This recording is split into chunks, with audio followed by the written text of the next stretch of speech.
woman who had an abortion was for a short time a mother, every man a father. But afterwards, they're all people in pain, anger, sadness, relationship problems. These often accompany an abortion. But there is hope. Call 866-482-LIFE. Your call is confidential, and you'll be talking with someone who has already been where you are and found the way out. 866-482-LIFE.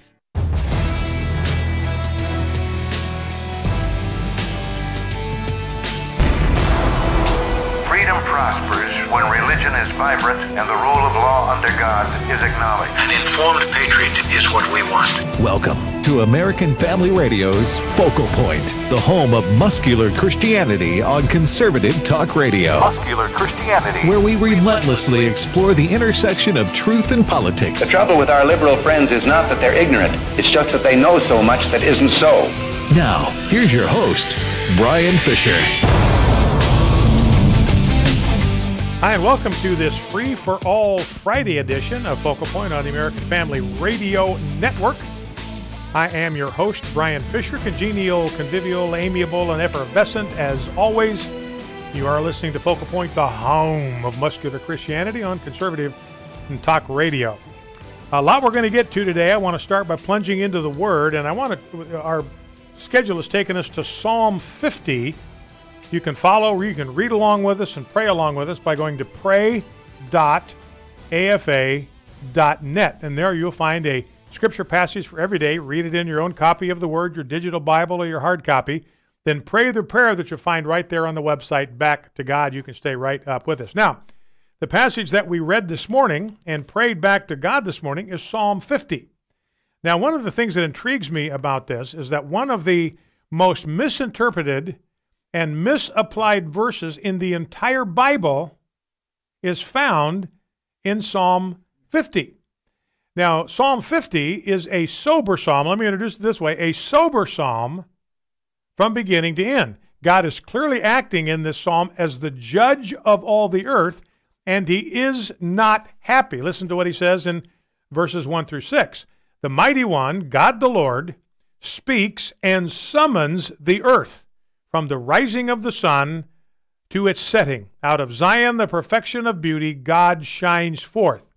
Our God comes. He does not keep silence. Before him is a devouring fire. Around him a mighty tempest. That is not a friendly picture. He calls to the heavens above and to the earth that he may judge his people. That's what this is about. It's about judgment. Gather to me my faithful ones who made a covenant with me by sacrifice. The heavens declare his righteousness, for God himself is judge. So this is God issuing a subpoena to his people to come and to appear before him. He's on the bench, he's got his gavel in his hand, and he has a charge to bring against his people. And he's not only the judge, he is the prosecutor and the chief witness for the prosecutor. In verse 7, he says this, Hear, O my people, and I will speak. O Israel, I will testify against you. I am God, your God. Now he says, it goes on from there. God says, look, I know you've been bringing burnt offerings to me day after day, and I am sick of them. In fact, he says, I'm not going to accept another sacrifice from you guys, not a single one. This is what he says in verse 9. He says, not for your sacrifices do I rebuke you in verse 8. Your burnt offerings are continually before me. But verse 9, I will not accept the bull from your house or goats from your folds. So he says, look, if you want to bring sacrifices to me again that I will accept, here's what you have to do. You got to start thanking me. You've been taking me and my goodness and my provision for you for granted. And you need to start keeping your word. That's the second thing you need. You've been making promises to me that you have not been keeping them. And then the third thing I need you to do is to trust me when you get in trouble instead of relying upon yourself. This is what he says in verses 14 and 15. Offer to God a sacrifice of thanksgiving. That's what you haven't been doing. And perform your vows to the Most High. That means keep your promises to God. And call upon me in the day of trouble, and I will deliver you, and you shall glorify me. So then he says, that's what you got to start doing. Then he says, there's a bunch of stuff you got to stop doing, and this is the stuff that's caused me to summon you into my courtroom today. You hate my corrective discipline. You've stopped paying attention to my word, and you've stopped reading it. You've put it aside where it's gathering dust. You admire men who are clever criminals and can rip off people without getting caught. You think that's pretty neat. You laugh at it. You admire it. You hang out with people who are cheating on their wives, and you don't say anything about it. You don't say anything to it. It doesn't even bother you. And you are telling lies to everybody. You're running down your friends behind their backs, even your own brothers. This is the accusation in verses 16 through 20. To the wicked, God says, what right have you to recite my statutes or take my covenant on your lips? For you hate discipline. You cast my words behind you. If you see a thief, you are pleased with him, and you keep company with adulterers. So he says, look, that stuff has got to stop. And he said, mistakenly, you thought that since I haven't been saying anything that about your conduct, it must mean I'm okay with what you're doing. And the answer is nope. God says, I've just been patient. I've been waiting to see if you will come to your senses without me having to bring down the hammer. That's what he says in verses 21 and 22. These things you have done, and I have been silent. You thought I was one like you, but now I rebuke you and lay the charge before you. Mark this, then, you who forget God, lest I tear you apart and there be none to deliver. And is now what you want to do now, he says, is real simple, just two things. Start thanking me, like I mentioned before, and start obeying me. You do that, and I will bless your socks off. Verse 23, the one who offers thanksgiving as his sacrifice glorifies me. To one who orders his way rightly, I will show the salvation of God. Thank me, obey me, and I will bless your socks off. Now, I mentioned this psalm has one of the most misapplied verses in all of Scripture, and it's verse 10. This is where God says, every beast of the field is mine, the cattle on 1,000 hills. Verse 11, I know all the birds of the hills, and all that moves in the field is mine. Now, every time I've heard that used, and it's probably the same for you, it's used as a word of encouragement. It's used to emphasize God's supply, reservoir of his resources, his ability to meet every need. You know, in the early days of Dallas Theological Seminary, for instance, there was a question that came up how they were going to finance the start of the school. One of the trustees, Dallas Theological Seminary, known for teaching men how to understand and interpret the Word, said, well, God owns the cattle on 1,000 hills. Let's ask him to sell some of them. Well, sure enough, they received a large gift that enabled them to start the school. So the principle is right, that God is generous. He's a generous God, and he's wealthy beyond measure, and therefore meeting our needs is not a problem for him. That principle is right, but that's not what Psalm 50, verse 10 is teaching. In context, it's not a word of encouragement, but a word of rebuke. God is saying to them, you think you are cutting some ice with me by giving me and sacrificing your bulls and goats to me, giving me your bulls and goats through sacrifice? What do I need your bulls and goats for? I own the cattle on 1,000 hills. You think I need you to bring these sacrificial animals to me? Do you think somehow that I eat the flesh of these animals or drink their blood? Says, no, if I needed sacrificial animals, I wouldn't come to you. I don't need you for that. So he says, no, I do not need or want your sacrifices. What I want is you. I want your worship, I want your obedience, and I want your gratitude for my provision in your life. I want you to start treating people better. Start hanging around with a better class of people and start using your tongue to bless people instead of cutting them down. Well, let's go to prayer. Lord God, we worship you this day as the mighty one, as God the Lord. You speak and summon the heavens above and the earth beneath, from the rising of the sun to the place where it sets. You shine forth from your heavenly city of Jerusalem. You yourself are the judge of your people. Even the heavens proclaim your righteousness. As our God, you testify against us as a people, and I accept your rebuke and your accusation on behalf of my community and nation. I confess that we have no right to recite your laws when many of us hate your instruction and reject your words by casting them behind us. We join with thieves. We throw in our lot with adulterers. We give our mouths free rein for evil. We harness our tongues to lying and deceit. We speak continually against our brothers, even our brothers in the faith. You need nothing from us, for every animal of the forest is yours and the cattle on 1,000 hills. And so we come to you and sacrifice thank offerings to you. We glorify you, and we pray that everyone in our city and nation may come to do the same. In Jesus' name. Are you a responsible person who finds yourself growing deeper and deeper in credit card debt and you're not sure how to fix the problem? Then get ready for a toll-free number that will put you on a path to financial recovery. Trinity Debt Management is a nonprofit organization that will consolidate your accounts into one easy-to-manage monthly payment, put a stop to late fees and over-limit charges, and reduce your interest rates by as much as 60%. You'll save thousands and become debt-free for keeps. It's not a loan. It's a smart way to relieve your stress, meet your obligations, and preserve your self-respect. If your debt has you down, we should talk.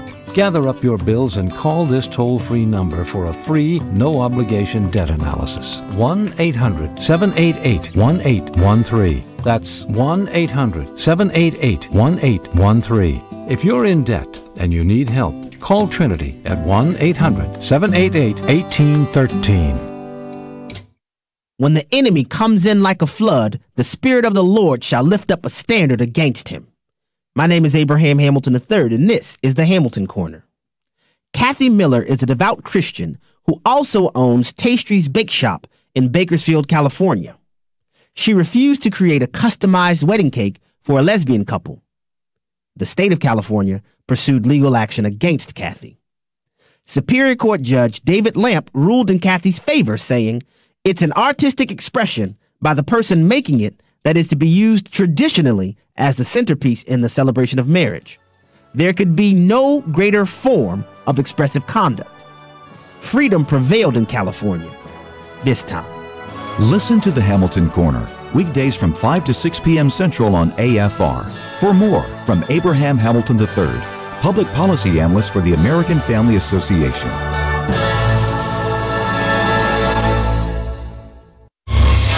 This is Focal Point with Brian Fisher on American Family Radio.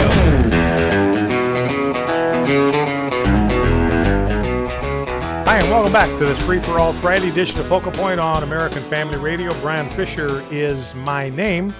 Going to dive right into some of the news of the day and see if we can get a perspective on this. I want to start with a winnable war moment. This is from Wheaton College. It's an evangelical college in Wheaton, Illinois. They've kind of collapsed on the creation issue, but they're holding firm on a lot of the other stuff. And they stood up to an illegitimate government mandate. This is from Obamacare that required them to provide contraceptive coverage in their insurance for all of their students. They went to court to challenge that. And last Friday, a federal judge ruled in their favor. They ruled that the government would violate federal civil rights laws if they forced Wheaton College to violate its religious beliefs by providing services like the week after pill in its health care plan. So that is a winnable war moment. Thank God for that. Here's another piece of good news from South Dakota.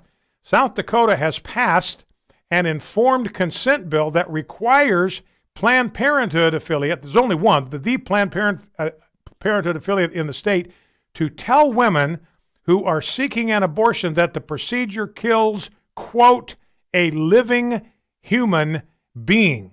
This thing passed the State House 56-9, passed the Senate, and is expected to be signed into law by the Republican governor. So that's another winnable war moment. Now, I want to jump into some discussion about gun control, gun laws, and all that stuff. Everybody panicked yesterday in the wake of what Donald Trump was saying, and we talked about that yesterday. Tried to talk you down off the ledge, saying, "Look, nothing to worry about here. This isn't going anywhere." Too many Republicans who understand the Second Amendment. Apparently, Donald Trump does not. I think he understands it a lot better today than he did yesterday. I think he got a hat full of feedback on his positions yesterday. So the White House is walking all that stuff back about universal background checks, about gun control, and all that stuff. He's walked a whole bunch of that back. So again, I predicted this is what was going to happen, that there were going to be voices around him. In fact, he met with NRA leadership last night. They all came out of there lovey-dovey, hunky-dory. Remember, he endorsed the NRA during the campaign, said like he loved them and all that stuff. So he's walked back his support for universal background checks for gun purchases, promised the NRA that he'd continue to support the Second Amendment, sent out a tweet, great meeting in the Oval Office tonight with the NRA. So we can, time to come down off the ledge. So the NRA is out there saying, look, we met with him and he does not want gun control. So Donald Trump and Vice President Mike Pence met with the NRA's lobbying group, and everything is back to being copacetic. So again, this is a little bit like that immigration thing. You never know exactly where Trump is coming from. I think on this one, and he was trying to be a deal maker and kind of schmooze everybody in the room because the NRA was not in that conversation yesterday. By the way, the governor of Massachusetts, the Republican governor of Massachusetts, Charlie Baker, he said he would be in favor of the federal government banning assault-style weapons. And he says, we've got a ban on assault-style weapons. Those are just rifles. No different than hunting rifles. This is what's absurd about this whole thing. But he says that ban has been positive for Massachusetts. I only bring that up because his opponent is Scott Lively. We've interviewed him on this program. Dr. Lively is running against Charlie Baker for the governorship of Massachusetts. He is a strong, strong supporter of the Second Amendment. So that'll be one of those things that will separate them. Now, a couple of items have come out about Nicholas Cruz, a couple of things I want to talk about. One of the things we've heard is a lot of hue and cry to ban high-capacity magazines. Debbie Wasserman Schultz, I didn't grab the soundbite, but Debbie Wasserman Schultz is out there saying we have to get rid of high-capacity, rapid-fire magazines. like if you get the right magazine, man, your rate of fire will go right through the ceiling. So again, these people that are complaining, they have no idea what they're talking about. There is no such thing as a rapid-fire, high-capacity magazine. They do not exist. You just have magazines, and they hold X number of bullets, and that's it. Now, a lot of people were wanting to ban high-capacity magazines because they say, well, the Florida shooter used those. We got to stop that. Killed 17 people because he was using high-capacity magazine. Turns out that is absolutely not true. And that's one of the things we want to do here at Focal Point. I want to make sure that you have the facts and that you have the truth. One of the verses that I use to steer this program, 2 Corinthians 13:8, where Paul says, we can do nothing against the truth, but only for the truth. So that's what we're about. Give you the truth about these contemporary issues so you can think clearly about them. You're prepared to have conversations with friends and family members and coworkers and neighbors about these topics. But here's an important one on these high-capacity magazines. He didn't use them. He used only 10-round magazines. I don't know how gun shooters, how is that considered a high-capacity magazine, 10 rounds? No. Okay, that's you got to go standard. Yeah, anything over 10, I think they consider as being high capacity. Okay. So he used 10-round magazine, not considered high capacity, up to 15, 20, 30 rounds. You have some magazines have 30 rounds. That's a high capacity. But he did not use magazines larger than 10 rounds. So you've got reform lobbyists out there saying we have got to get rid of higher capacity magazines because we got to stop what happened at Parkland. Wouldn't make any difference. He didn't use those kind of magazines. Now, he did have 150 rounds of ammunition in his bag, all in 10-round magazines.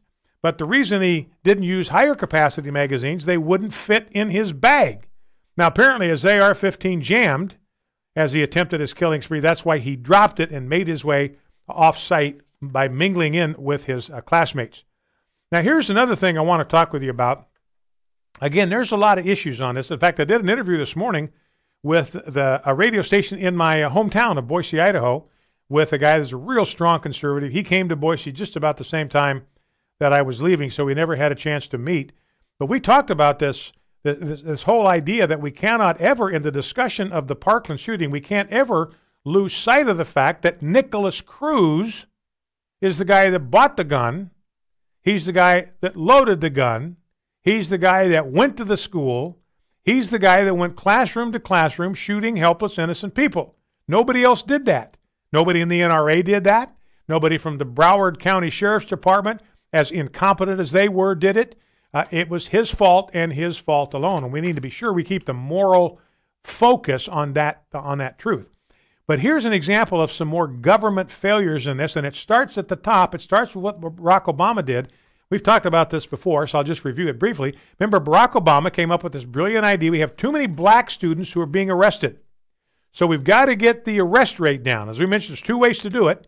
You can bring the arrest rate down and improve your statistics, make it look like you're really getting a handle on violent behavior by either reducing criminal behavior or reducing arrests. So the criminal behavior could be continuing at the same level. If you arrest fewer people, then it looks like you're getting a handle on the issue. This is what most schools, including Broward County, decided to do, to interrupt this prison or this school-to-prison pipeline. So they were letting things go. They were letting misdemeanors go. Eventually, they started letting felonies go. You know, Broward County schools started doing this in 2013, and they stopped referring students to the police for about a dozen infractions. All the way from alcohol and drug abuse to bullying, harassment, and assault. Now, we don't know. I mean, the report is that he was bullied by his fellow students. We don't have any idea how much that might have played into his mindset. So anyway, they were diverting these kids into counseling programs, conflict resolution skills, community service agencies. Completely, utterly ineffective. But it turns out that Nicholas Cruz was involved in an assault on the school grounds on January 19 of 2017, more than a year before he went off his meds and partook in this mass shooting. But he was not arrested. It was an assault. That's a felony. He was not arrested. Instead, he was subject to a threat assessment, wound up being removed from the school 3 weeks later. Now, according to CNN, citing law enforcement sources, Cruz purchased 10 firearms in the last year. He purchased 10 firearms after that assault occurred, for which he was not arrested. If he had been arrested and convicted for felony assault, those firearms purchases would not have been possible. He would have been flagged on the background check. Additionally, in January of 2013, this goes back now, police were called to his home when he assaulted his mother. That's another felony. She took away his Xbox at age 14. He went nutso and assaulted her. He was handcuffed, put in the back of a police car until he calmed down. Had he been charged in that incident, even with a misdemeanor, federal gun law would have prevented his purchasing a firearm based on the misdemeanor domestic assault provision in the law. And then you've got the Baker Act, not so-called, that's the name of it, the Baker Act in Florida, which allows for the involuntary examination and commitment to a mental health facility of persons whose behavior demonstrates potential harm to themselves or others. Now remember, Nicholas Cruz, and police knew about this, was cutting himself in September of 2016, a year and a half before he went off, and he was posting pictures of it to Snapchat. No effort was made by anybody, even though a lot of people knew about this. Nobody made an effort to commit him because of his obvious mental instability. And if he had been involuntarily committed to a mental health facility, which it looks like he very well could have and maybe should have been, that also would have precluded his purchasing firearms. You know, so the number of the number of failures on the part of the government, whose responsibility it is to keep us safe, just start mounting up to an obscene and absurd level. So again, remember, committed assault in January of 2017. If he had been arrested and prosecuted for a felony offense and had been convicted, he would not have been able to buy firearms after that, and he bought 10 firearms in 2017. Who knows? Might have been one that he used in the assault.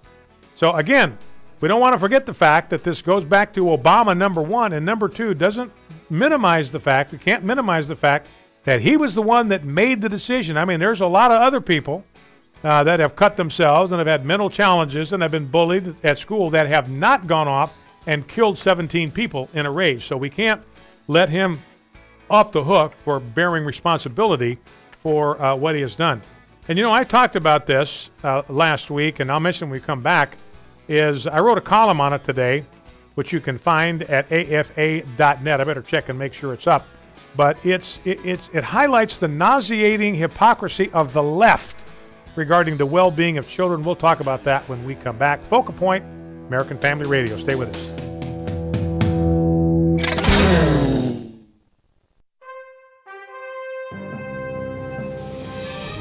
This is Dr. Richard Lamb, president of Southern Evangelical Seminary. Welcome to Bringing Every Thought Captive. How dangerous is fake news and propaganda masquerading as news? Here's a classic example from the reporting on the Tet Offensive in Vietnam 50 years ago this month. A combat reporter who covered the Vietnam War out in the field sent this letter to the Wall Street Journal, illustrating the false narrative spun on that decisive battle. He explained that the actual combat reporters who went out into the field, quote, knew that the North Vietnamese and the Viet Cong had lost the Tet Offensive militarily, end quote. But their reports were overshadowed by media stars like Walter Cronkite, who made ideologically motivated pronouncements on camera that were really a form of malpractice, the reporter said. He recounts how furious the real combat reporters were when Walter Cronkite misinformed millions of Americans on television that the, quote, the war couldn't be won, end quote. As this combat reporter relates it in the letter, quote, when in fact we had just witnessed American and South Vietnamese soldiers shed their blood, vanquishing the communists and destroying their infrastructure. I stood there at a mass grave filled with the bodies of old men, women, and children that had been massacred by the Viet Cong and the North Vietnamese. A U.S. television team walked idly by this site, he said, and when we asked them, why don't you film this scene? The reply was, we're not here to spread anti-communist propaganda, one answered. No, they spread communist propaganda, and it led to the defeat of the South Vietnamese and the loss of freedom for millions of people. Fake news has real consequences. This is Richard Land.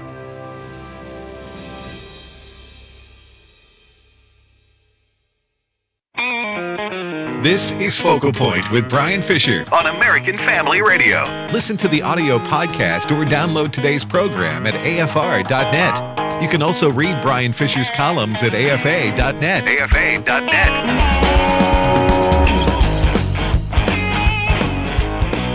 Hi, and welcome back to Focal Point, American Family Radio on this Free for All Friday. Now, we talked yesterday about what Donald Trump had said at that convocation in the White House about guns. And, you know, I suggested, look, I think the reality is we have a president who is not constitutionally adept. I would begin to doubt that Donald Trump could even recite the Second Amendment for you. I want to play some, but fortunately, and this is what I talked about, fortunately, he's got people around him that'll talk sense into him and just stop him from going places he shouldn't go with this gun control business. Now let's play some sound bites here. Let's begin with a bite from Tucker Carlson. This is clip number 1. And he talks about what we were talking about a minute ago, these numerous failures of government institutions at every level. You know, which is a reminder we must not put our trust in government. Our ultimate trust cannot be in government because government's going to let you down every time. And here's what, and this is before now the walk back last night. When Tucker Carlson is saying this, Donald Trump was probably meeting at the very time with the leaders of the NRA. But here's what Tucker Carlson said last night. The shortcomings of this administration are clear. They're usually worth it, though, for 2 reasons. First, the ideas the president ran on are basically right. America First ought to be the operating principle of every American administration. By definition, it's an American administration. America should be first, but that's not the motto of most administrations, not even hardly. Second, the alternatives to what we have now are scary and getting scarier. The Democratic Party is completely irresponsible and increasingly anti-American. They prefer illegal aliens to our middle class. That's true, and it's terrifying. And someone needs to defend the country from these people. Trump mostly does that. So for these reasons, most of the president's supporters have stuck by him no matter what has happened, and a lot has happened. But there's a limit to the tolerance. They will not tolerate, and they shouldn't have to tolerate, by the way, betrayal on the core promises of his campaign. And that seems to be happening on guns, unfortunately. All right, so Tucker Carlson, and I think he's right about this, which I think we can all be glad that Donald Trump backtracked so quickly and so rapidly and so fast, because there are only two things that Donald Trump can do that will wreck the bridge and the connection he's established with his base, with his supporters. Only two things: renege on his promise to end amnesty and renege on his promise to support the Second Amendment. He turns his back on either one of those promises, fails to keep them. That's going to strain his relationship with his base to the breaking point. And so fortunately for Donald Trump, and fortunately for America as far as I'm concerned, because of the importance of the Second Amendment, he's backtracked and has seen the wisdom on this. You know, in Tucker Carlson clip number 2, he makes a parallel here that I think he's got a very valid point here. Let's listen. Imagine if Barack Obama had said that. Just ignore due process and start confiscating guns. Well, Obama would have been denounced as a dictator. We would have denounced him first, trust me. Congress would be talking impeachment right now. Someone would be muttering about secession. Well, the media agreed with what the president said yesterday, so they've underplayed it, or they presented it as just a little battle between the president and the NRA. But it's not about the NRA. It's not even about the president.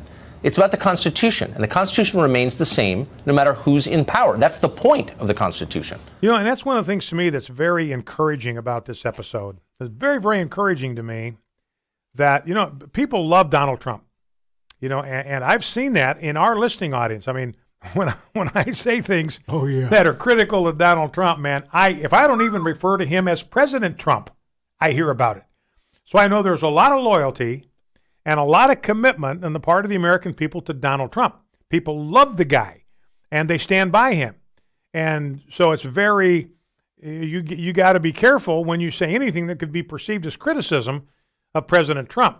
And that's one thing that's encouraged me here. I mean, I love Donald Trump myself. I think he's done a great job this first year. I was lukewarm about him when he won, but I've become enthusiastic about the things that he's done.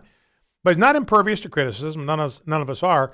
But what's encouraging to me is to see the way that not even his base would stand behind him on this one. Even his base said, "No, President Trump, you've gone just too far on this one. I can't go there with you. I can't stand with you on this position that you have taken." So because of the Constitution.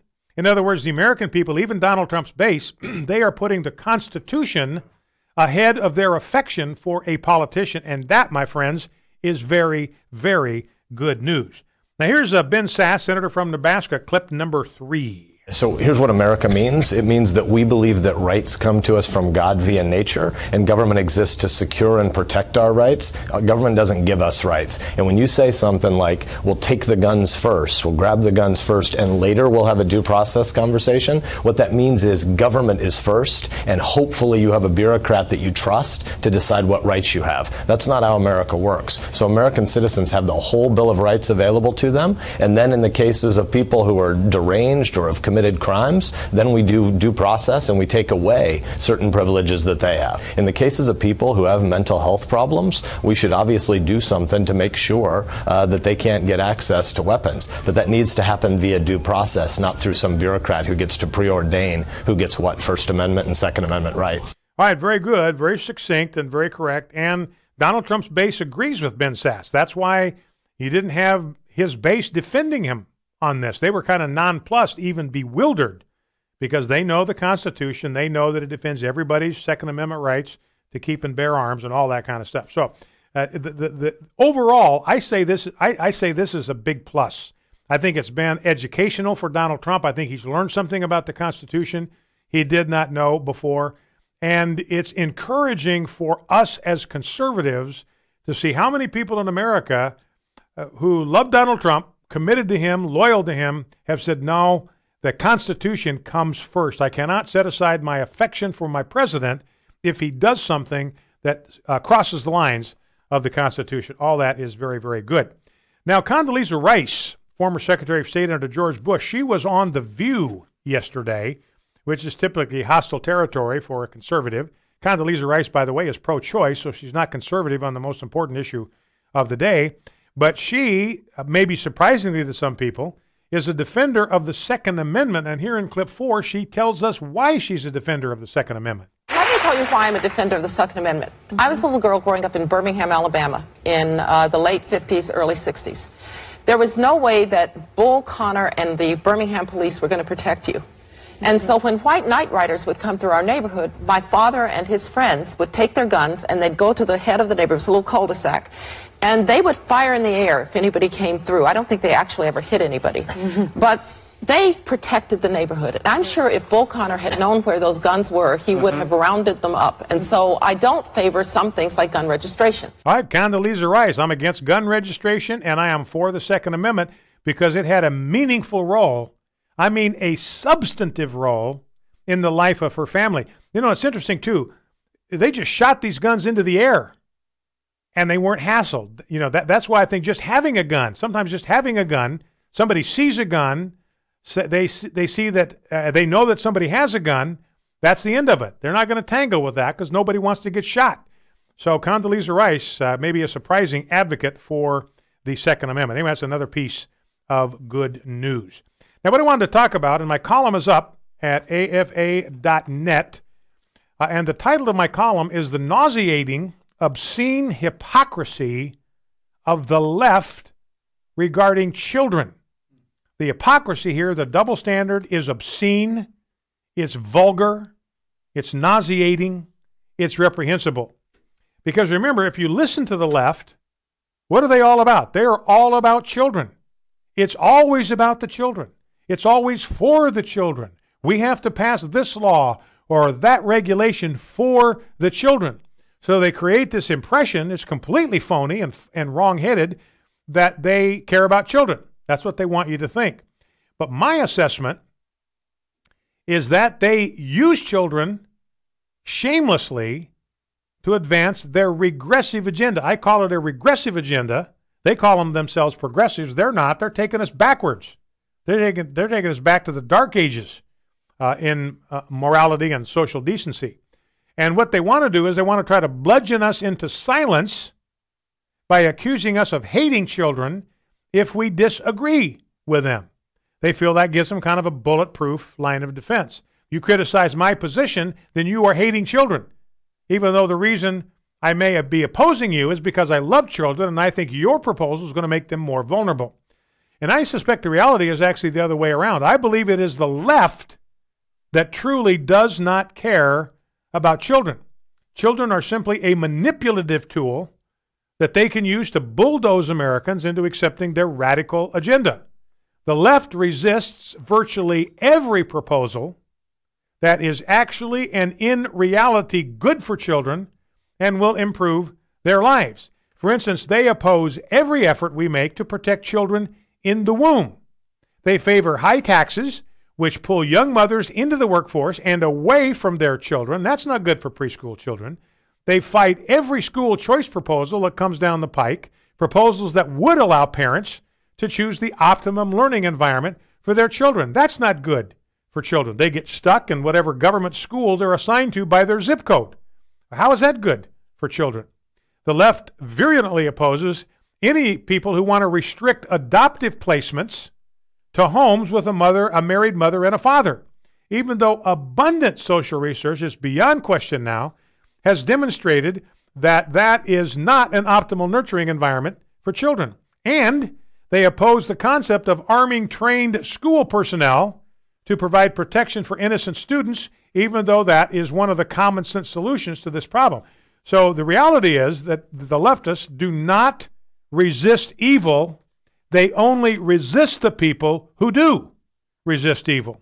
They accommodate and they even promote virtually every form of evil while fighting fiercely against those who advocate for what is good. They resist those who are seeking to reclaim this culture from moral rot and decay and return it to sanity and to decency. And this is what makes their self-proclaimed love for children over guns in school so shallow and so hard to believe. One of the fixed goals of the left is the disarming of America. If they can use children to do it, they will. Their screeching on this issue, I believe, is not about children at all. It's about vitiating the Second Amendment. Remember, the left strategy, as Rahm Emanuel put it, is always to never let a crisis go to waste. So they're not letting this shooting crisis go to waste. If they can paint themselves as saintly protectors of children at the same time, so much the better.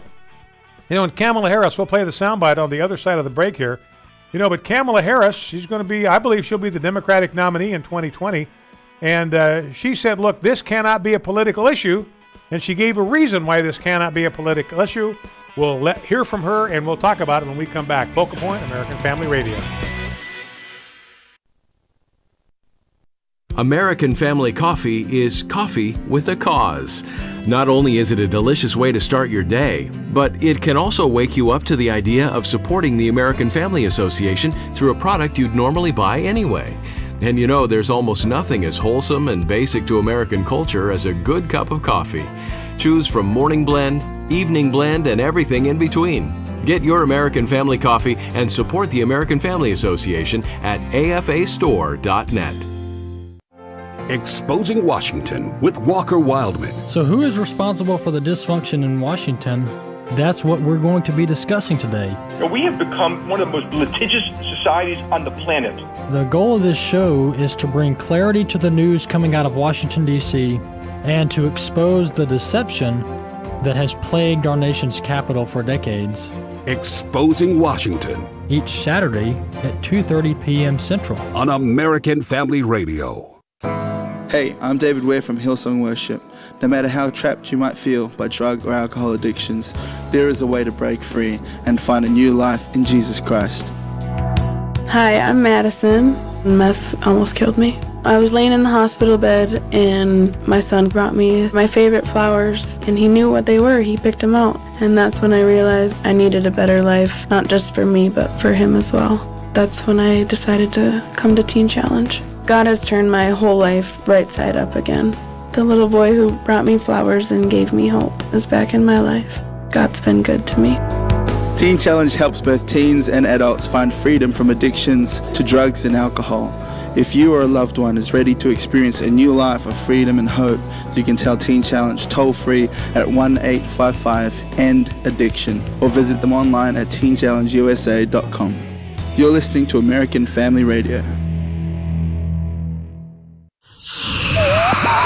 American Family Radio. You're listening to Focal Point with Brian Fisher. Hi, and welcome back to Focal Point American Family Radio. Brian Fisher is my name. Talking in this last segment about the nauseating hypocrisy of the left regarding children. They claim to be all about the children, but virtually every policy they pursue is harmful to children. It exposes them to more risk, not less. And their policy on schools and guns in schools does absolutely the same thing. But they're still sanctimoniously out there pretending, wanting you to believe that they're the ones that are the true defenders of children. This is Senator Kamala Harris. Remember, as I said, she is going to be, I believe, the Democratic nominee in 2020. I wouldn't make a bet on that just because that's what I said, because I have known to have been wrong before, maybe once or, I don't know, twice. 2 or 3 times. Yeah. You can count on the fingers of one hand. But anyway, I think she's got a good chance for that. And here's what she had to say about this whole business. As a prosecutor for years, in appreciating homicide and being able to talk with a judge about it and a jury about it, I had to look at autopsy photographs. When you see the effect of this extreme violence on a human body, and especially the body of a child, maybe it will shock some people into understanding this cannot be a political issue. We have to be practical. I support the Second Amendment, but we have to have smart gun safety laws. And we cannot tolerate a society and live in a country with any level of pride when our babies are being slaughtered. Okay, so she's all worked up because our babies are being slaughtered. And I think the choice of the word babies is very revealing, because I believe her sanctimonious so-called care for babies is not believable. When one of her core values is to protect the dismembering of babies in the womb and the sale of their severed body parts to the highest bidder. And, of course, her smart gun safety laws will simply keep guns out of the hands of the people who could use them to protect students, and will keep guns in the hands of the bad guys who want to harm students. You know, in Portland, Oregon, there was a young child who died stray bullet in a gang war, and the Portland Oregonian, which is a uber left-wing editorial page, uber left-wing newspaper, said this: "What hope is there for a community which slaughters its young?" Same phrase that Kamala Harris used. "What in heaven's name is wrong with us? No community, no civilized and caring community at least, can allow this kind of slaughter to go by without comment." That's a sentiment with which I wholly and entirely agree, and with which the left violently disagrees. There's a kind of slaughter that they are perfectly content to protect. In 2016, I went back and looked at the stats. 9 school children, 2016, 9 school children died in school shootings. 9. In that same year in America, 893,000 babies were slaughtered before they ever had a chance to draw their first breath. So my point is this: if the left wants us to believe that they truly care about children, the first thing that they must do is to work with us to end abortion. If they are not willing to do that, we have no reason to believe a word they say about their supposed love for children. Column is up at afa.net. Encourage you to read it, share it with your friends, family, Sunday school network, Facebook network, share it on Facebook, and so forth. Let's go to the phones. Number is 888-589-8840. If you want to jump in the conversation, 888-589-8840 is the number to call. It's free for all Friday. Talk about anything that's been in the news this past week. Let us go to James in Meridian, Mississippi. James, welcome. What's on your mind? Well, I guess 2 comments now, since you talked about the abortion issue. You know, I have tried for years to get the Republicans to come out and say, you know, abortion is what has killed Medicare and Medicaid and Social Security, because those millions of murdered babies would be raising families, creating new jobs, creating new industry, all those things. And the other issue is the gun issue. It's sad that we had all the laws and everything in place, and yet it was the people that failed, not the weapons and not the laws and all those things. It was the people, and not a lot is being said to address that issue. Yeah. I think there ought to be one FBI guy, or maybe even a few more, that knew about this, that didn't act on it. They ought to be looking for a new job. Yeah. And also the law enforcement in Florida, in that area. You know, they knew about the situation. They knew it was escalating, and they should have acted long before this happened. That's exactly right. And again, I don't think we can lose sight of the fact that all this idea of how to police, how to deal with criminal behavior in the schools, Barack Obama's the one that wanted to tie the hands of law enforcement. Don't arrest these young men. They'll get a prison record. It'll be with them for life. And so don't arrest them for misdemeanors. Don't arrest them for felonies. So they don't even have a chance to get scared straight by facing incarceration. And then unrestrained, they can buy guns because it doesn't show up on their background check. And again, you know, background checks are only as good as the data in the database that you have to check. You know, if they don't enter this guy's arrest, well, he doesn't get arrested. But if he had been arrested and it wasn't entered into the database, then he would be able to get a gun. So it's there's just too many holes in the system to be able to trust it completely. All right, Joseph, Norman, Oklahoma, what's on your mind? Yes, sir. I saw the latest edition of the magazine called The Week. I guess it's a international magazine. And on the cover, they've got a caricature of a teacher, and she's got a holster on with her gun in the holster and a shotgun on her back with a bandolier of shotgun shells across her chest. And she's in the classroom with her students, you know, teaching math. And classroom warriors, you know, would arming teachers keep schools safe from the mass shooters? But they're portraying it like this is ridiculous. And it just dawned on me how ironic it is that these liberals are saying how terrible it is that we should arm our teachers, when they are portraying the teachers as untrustworthy of being able to be trusted with a firearm, or being, you know, we're trusting our children to be under their care and under their watch, but we can't trust them with a firearm. I just find that really ironic. That's a good observation, Joseph, because that's what they are saying. We just, we just cannot trust teachers. We can't trust them to protect our children. So it's an insult. When they say we shouldn't put guns, that's what Joseph, the point he's making. If we say we should never put guns in the hand of teachers because of what would happen, what are they saying? We do not trust teachers to care for their children, protect them. Let's go to Paul in Dallas, Texas. Paul, welcome. What's on your mind? Talk to me.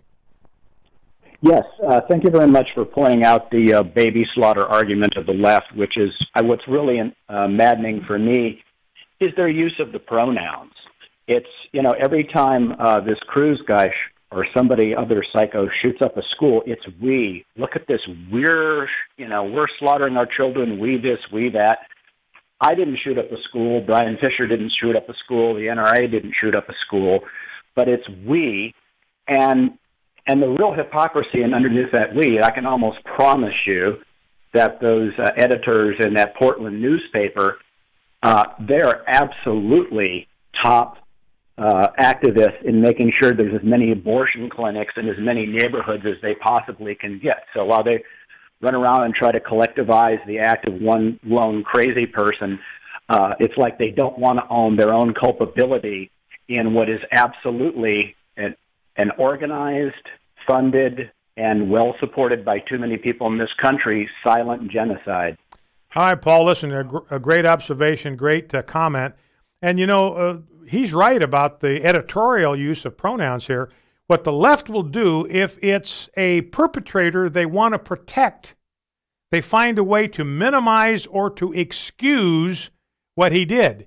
If it's a perpetrator they want to hammer, they will demonize and vilify that person. It all depends on whether the perpetrator is somebody who they like, who they believe that can help them advance their agenda or not. All right, let's go to Gary, Lafayette, Indiana. Gary, welcome. What's on your mind? Hey, Brian, I thanks for taking my call, but I don't really believe Democrats actually want to do anything about these school shootings.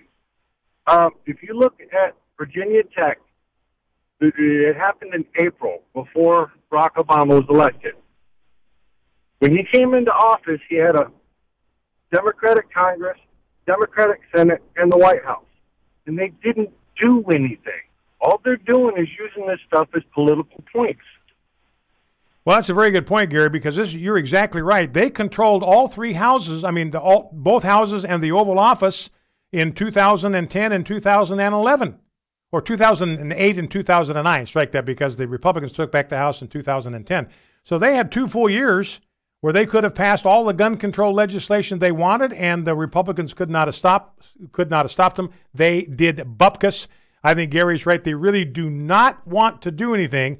So they just come up with more and more elaborate excuses to shut down every decent proposal that would increase the safety of our children. All right, thank you for the call, Gary. Very good. Let's go to Will in Canton, Texas. Will, what's on your mind? Talk to me. Hey, Mr. Fisher, I appreciate you taking my phone call. Hey, real quick, I don't want to take up anybody else's time, but there's this dude named Michael Baston. He has his own radio show, and he's always, all the time, it's so irritating the way he'll go about just blasting Republicans and, blasting everything that's good. And then just the other day he had a little girl on that was, going off about the gun shooting in Florida. Anyways, I wanted to see if you can give him a call sometime and see if you can actually inform him and let him know what's going on. And it's just awful. I don't know if you ever listen. If you give him just maybe 15 minutes out of your day, you'll see how awful it is, Mr. Wow. Fisher. And I just want to see, if I can get, he's just spreading propaganda, and it's just bad. I'd like to see if I can get somebody at AFA, to give him a shout. And what is his name again, Will? Michael Basden, and my name is Julio. Okay, Julio. Is Basden is his last name?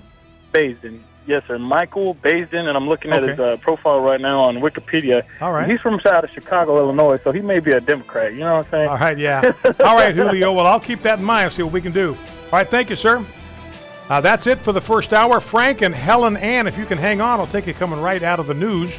That's it for the first hour of Focal Point on American Family Radio. We'll be back with hour number 2. Don't go anywhere.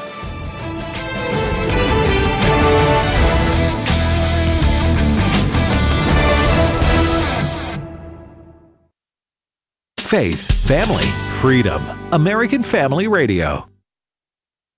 In this 40th year celebration of the American Family Association, we invite you to help us remind America once again of the truth behind our national motto, In God We Trust. You can do your part and display your faith with an In God We Trust car decal from the AFA store. Order yours today at afastore.net. That's afastore.net. Faith, family, freedom. American Family Radio, a ministry of the American Family Association.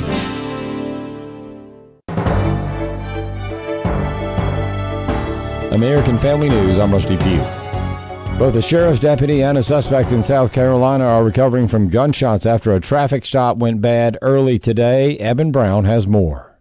A sheriff's deputy in Berkeley County, South Carolina, north of Charleston, tried pulling over a driver reportedly wanted for a domestic dispute, but during the pullover, the man shot the deputy, and the deputy returned fire, wounding the wanted driver. Their names are not being made public, and there's no word yet of their conditions, but the two are believed to be alive. The incident happened at about 5:30 in the morning. Meanwhile, police at Central Michigan University say 2 people are dead in a campus shooting this morning. CMU police confirm that 2 people were shot this morning and killed at the university's Campbell Hall, a residential dorm, and that the victims are not students. That the shooting is the result of a possible domestic situation. A suspect, described as a 19-year-old black male who's considered armed and dangerous, is now being sought, with a focus north of campus toward downtown Mount Pleasant, about 70 miles north of Lansing. Jeff Manasso, Fox News. A Second Amendment advocate contends that President Trump is now to the left of Barack Obama on gun control. Chad Groening has more. Following a bipartisan televised meeting on school safety in the wake of the Florida massacre, President Donald Trump says many ideas, some good and some not so good, came out of the meeting. The president expressed support for expanded background checks, increased school security, and more mental health resources, as well as raising the age to 21 for purchasing some firearms. Mike Hammond is legislative counsel to Gun Owners of America. He points out that we have hundreds of thousands of 18 to 20-year-olds in the military. We have no problem financing fully automatic rifles and setting them loose in the streets of Baghdad and Kabul in order to defend our liberties. And then when they come back to the United States, they're second-class citizens and can't even own the types of guns that Chicago drug mobs have. And Hammond is appalled at Trump's suggestion of letting law enforcement confiscate a person's guns without a court order. The words he used were, take the guns first, go through due process second. That's not exactly the way due process works. So I think he may have killed that proposal because he was so inartful in dissing the Constitution. Hammond says that Trump has now positioned himself to the left of Barack Obama on gun control. Donald Trump is now officially the most anti-gun president in the history of the country. I'm Chad Groening. NBC has a new advertising policy. Fewer ads and more programming. Steve Jordahl reports it's a risk that could have big rewards. You're just about to find out who killed the jogger in the park when... What's up? I'm Ted the Iceman Jackson down here at Top Gun Motors. Commercials. Who really watches them anymore anyway? In today's media marketplace, most people fast forward through them on their DVR or avoid them altogether by paying for Netflix or Hulu. NBC says they get it and will be cutting the number of ads in the middle of your primetime shows by 20%. Kim Miotti of the marketing firm A Consortium. They're trying to improve content and reduce commercials in order to win back some lost viewers. The network will also introduce something called a commercial pod during the first or last break of the show.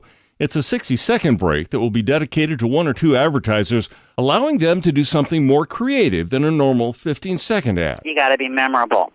Nobody gets it the first time, so you need to repeat it. That's the reason why commercials do air repeatedly. Miotti says it's a risk. NBC will have to charge more money for less ad time. Sure, I think they'll be successful in winning viewers back if that's what their goal is, but whether they'll actually get the rates they're asking for the limited amount of commercial time that they're offering, I don't know. She says networks like NBC have to try something different because they're losing a lot of their audience to newer media channels.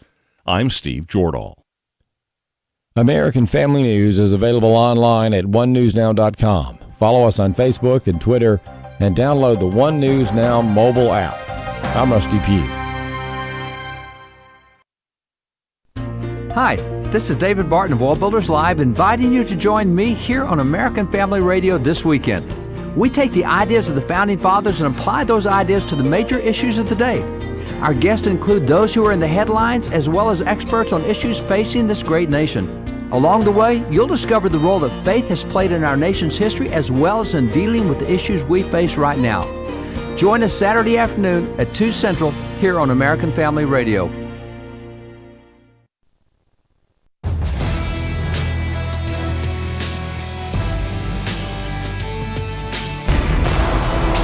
Freedom prospers when religion is vibrant and the rule of law under God is acknowledged. An informed patriot is what we want. Welcome to American Family Radio's Focal Point, the home of muscular Christianity on conservative talk radio. Muscular Christianity. Where we relentlessly explore the intersection of truth and politics. The trouble with our liberal friends is not that they're ignorant. It's just that they know so much that isn't so.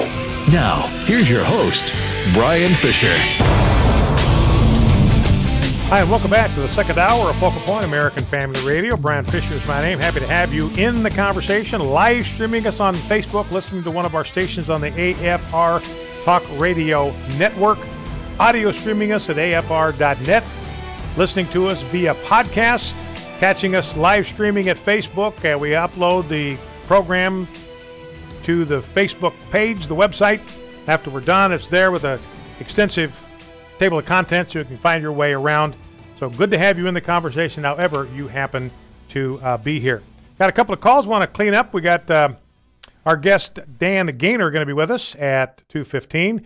Let's finish up two callers who have been waiting patiently. Let's go to Frank in Kentucky. Frank, welcome. What's on your mind? Talk to me. Hi, Brian. Hey. Thanks for taking my call. Yes, sir. And thank you for calling me a couple of weeks ago on voicemail. Also, I wanted to ask you a question. I was listening to Abraham, comes on the radio, AFR, and he said something about President Trump was going to take people's guns. Now, has that been rolled back or what? No, he may have been reacting to what Donald Trump said yesterday, because he said some things kind of loosey-goosey that I think really did not represent where he was going to come out on this issue. I think he was trying to go with the flow in the conversation he was in. There's just no risk, Frank. There isn't any risk that Donald Trump is going to try to confiscate people's guns. It's not going to happen. Too many people around him are going to. He couldn't get anything like that through Congress. Zero chance of that happening right now in our political world. All right. Anything else, Frank? Yeah. Also, which people would. I know they're talking about the schools, but I think it's good to do that. But I think also it could be a distraction. We have to remember the church shootings as well. Mm-hmm. Yeah. Well, that's a good observation. All right, Frank, listen, I appreciate your call. You know, and speaking of confiscating guns, 82% of Democrats would like to ban all semi-automatic weapons, every one of them. That's what Democrats would be in favor of, 82% of them, and they're evenly split, listen to this, on banning all guns. Evenly split on banning all guns. That's Democrats. That's where they're coming from.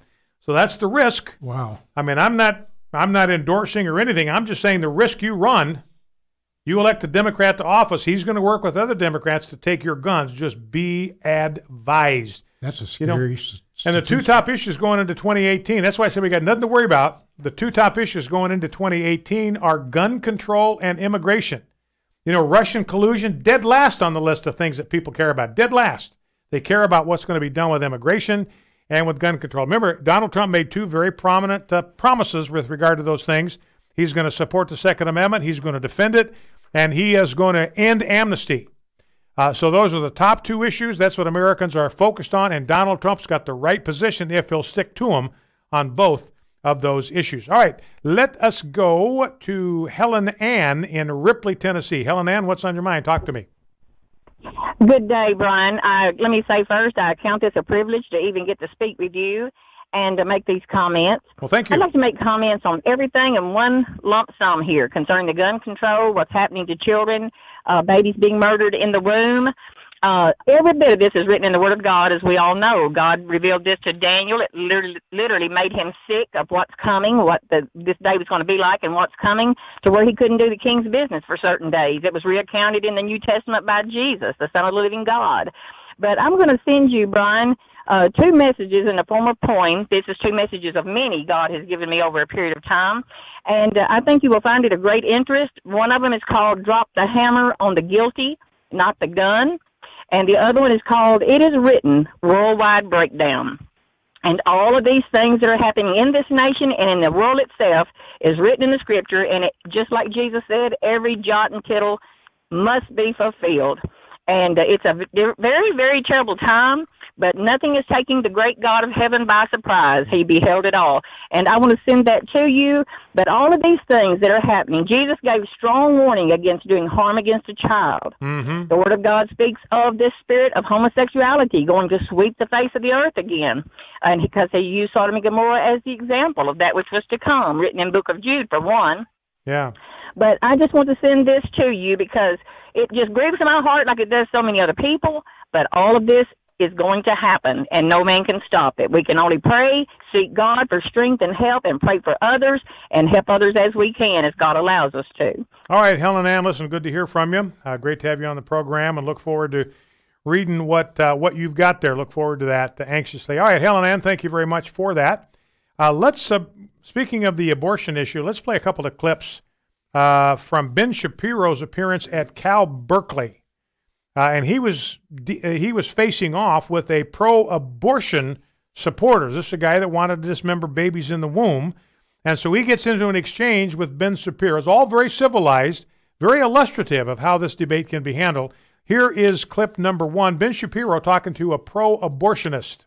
My question was about abortion, and I just wanted to know, why exactly do you think a first trimester fetus has moral value? Okay, so a first trimester fetus has moral value because whether you consider it a potential human life or a full-on human life, it has more value than just a cluster of cells. If left to its natural processes, it will grow into a baby. So the real question is, where do you draw the line? So you're going to draw the line at the heartbeat, because it's very hard to draw the line at the heartbeat. There are people who are adults who are alive because of a pacemaker. They need some sort of outside force generating their heartbeat. Okay, are you going to do it based on brain function? Okay, well, what about people who are in a coma? Should we just kill them? Right? The problem is, anytime you draw any line other than the inception of the child, you end up drawing a false line that can also be applied to people who are adults. So either human life has intrinsic value or it doesn't. All right, pretty simple. Either human life in the womb or out of the womb has intrinsic value. It has value in and of itself, or it doesn't. Here's the second exchange, clip R4. I think we both agree that adult human life has intrinsic value. Can we start from that premise? I believe that sentience is what gives something moral value, not necessarily being a human alone. Okay, because, so when you're asleep, can I stab you? I'm still considered sentient when I'm asleep. Okay, if you are in a coma from which you may awake, can I stab you? Well then, no, I guess not. I mean, I'm glad you answered that, because I have no interest in actually murdering you. But that's still potential sentience, and it's still a potential. I agree, it is potential sentience. You know what else is potential sentience? Being a fetus. The issue with that. The issue I have with that, though, is that if I'm in a coma and I'm not doing anything to anyone, I'm not causing any issues amongst the world. Whereas an unwanted child may or may not be a burden to people. Okay, well, there are lots of people who are unwanted, right? I mean, there are lots of people's parents who are unwanted, right? We're a bunch of college students.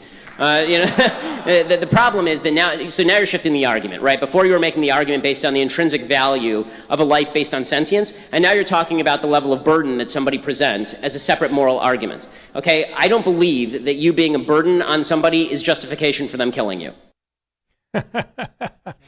So I think overall, Ben Shapiro got the best of that little exchange. He's brilliant. He's really smart. He's quick on his feet, extremely articulate, and dealt very deftly, I thought, with that pro-abortion supporter. So again, ladies and gentlemen, I mean, that's just an illustration of a central truth that when it comes to the issue of debating the sanctity of human life, we have Scripture on our side, we have science, and biology on our side. We have the truth on our side. And as Vince Shapiro shows, we have logic and rationality on our side. So we can be quite confident in our position on the sanctity of human life. All right, when we come back, we will talk to our good friend Dan Gainor about what's going on in the media over the course of the past week. You'll want to stick around for that conversation. You know, Hope Hicks resigned from the White House. We may talk about that with Dan Gainor. You know, and she fell into a trap. I mean, she was there for 9 hours. If there was Trump-Russia collusion going on, I don't think she would know anything about it. And she fell into a trap. That's the problem that Donald Trump would face if he talks to the special counsel. You shall not murder. Hello, everyone. I'm Tim Wildman, president of American Family Association and American Family Radio. This is the 6th commandment of the 10 commandments. You shall not murder. We are asking schools all over America to put this on their marquees, put this on their signs out in front of their school for 1 week to remind America's students that innocent life is precious. Help us spread the word about this campaign to your friends and family. Please go to our website, afa.net, and sign our open letter to America's schools. We need to proclaim this message, you shall not murder, across the land. Why? Because gun control alone will not solve matters of the heart. We need our young people to understand that murder is a violation of God's law, and also it's a violation of the laws all across this land. So help us. Go to afa.net and spread the word. Attention all Christians who believe that America needs a spiritual revival, an awakening, a message of the gospel for our times. This is Alex McFarland encouraging you to attend the 2018 edition of Truth for a New Generation. This is a conference with the theme, Save a Nation. And on March 23-24 in Greensboro, North Carolina, you will hear an amazing lineup of speakers, including Josh McDowell, apologist J. Warner Wallace, Lauren Green and Todd Starnes from Fox News, attorney Abe Hamilton III of the American Family Association, music by the bands and orchestra from North Greenville University, and much, much more. Sessions for all ages, equipping you to share your faith confidently in any situation. Visit truthforanewgeneration.com. That's March 23-24, TNG 2018. You can find it at truthforanewgeneration.com. Presented in part by the American Family Association. This is Focal Point with Brian Fisher on American Family Radio. Hi, and welcome back to Free for All Friday on Focal Point, the home of muscular Christianity on Conservative Talk Radio. I am Brian Fisher. You are listening to high definition radio on Focal Point, more content per cubic inch of air than any other place on your radio dial. I'm Brian Fisher, your congenial, convivial, and amiable host, and the network is the American Family Radio Network. Glad to welcome back to our decision maker line Dan Gainor, who is Vice President for Business and Culture at the Media Research Center. And Dan, welcome back to Focal Point with Brian Fisher. Well, it's a pleasure to be back. I was sorry I missed you last week because of CPAC, but boy, there was a lot going on, that's for sure. Well, I read a lot about it. In fact, you were kind of involved. You were in the middle of a panel discussion that was a little bit controversial because Pamela Geller, I guess, was the host of it, and then she'd said some things that were critical of CPAC when they changed it and pulled her out of it, and you were on the panel. And so how did it affect your participation in the panel?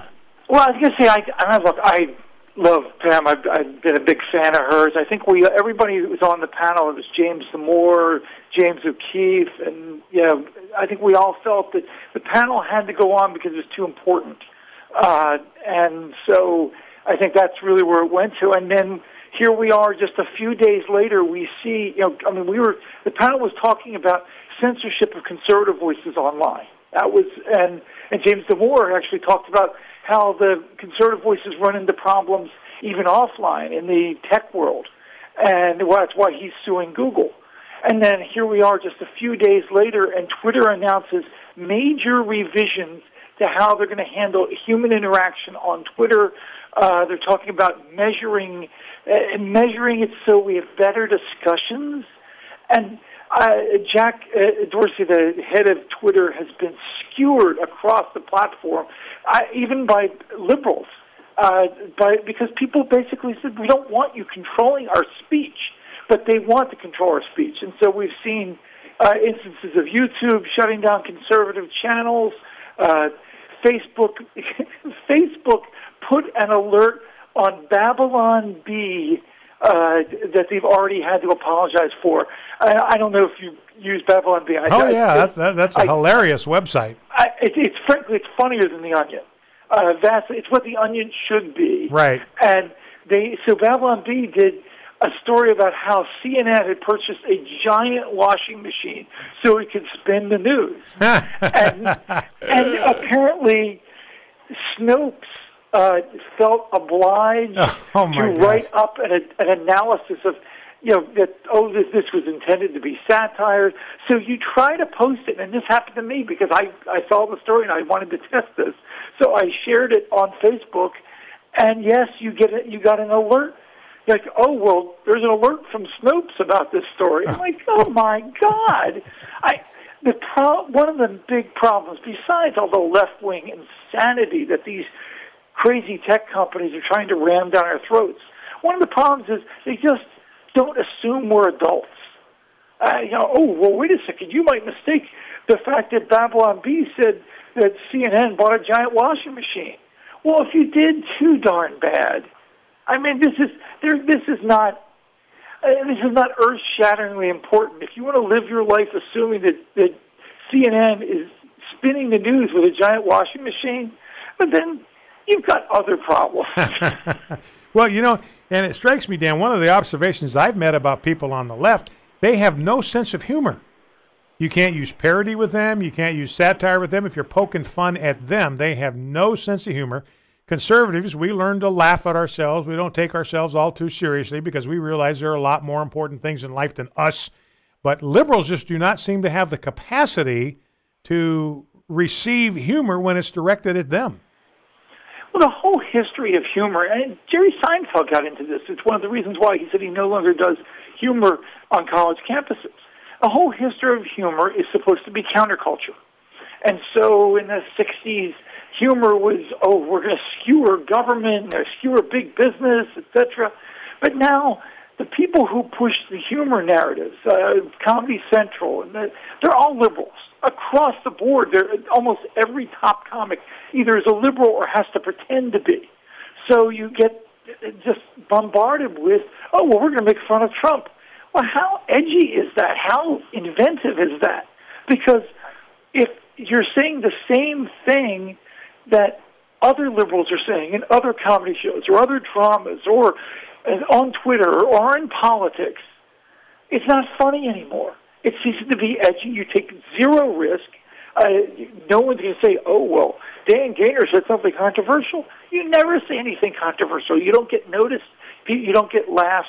You just basically put forth a propaganda narrative that people start ignoring. The thing, Dan, that struck me in this description of what Twitter is up to and the new standards they're going to use to measure discussion and promote discussion is this concept of shared reality. That's a phrase that they use. That's one of their metrics, shared reality.